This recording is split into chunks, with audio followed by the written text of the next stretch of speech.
8 أطعمة لازم تتجنبها أثناء الإصابة بكورونا. السلام عليكم أعزائنا متابعين القناة. لو حضرتك أول مرة تدخل معانا القناة من فضلك اضغط على زر الاشتراك الموجود تحت الفيديو، متنساش علامة الجرس اللي هي جنب الاشتراك اضغط عليها علشان يجيلك إشعار أو رسالة بكل فيديو جديد بننزله على القناة.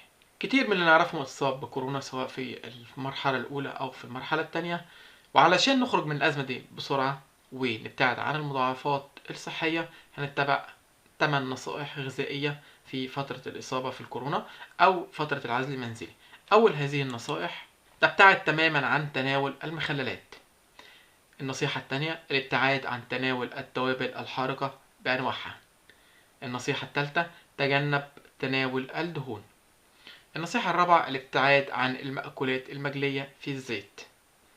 النصيحة الخامسة: تجنب تناول المشروبات الغازية والكحولية. النصيحة السادسة: هتقلل نسبة السكريات وتقدر تحصل عليها من خلال تناول الفاكهة بالكميات معتدلة. النصيحة السابعة: تجنب تناول الوجبات السريعة والجاهزة.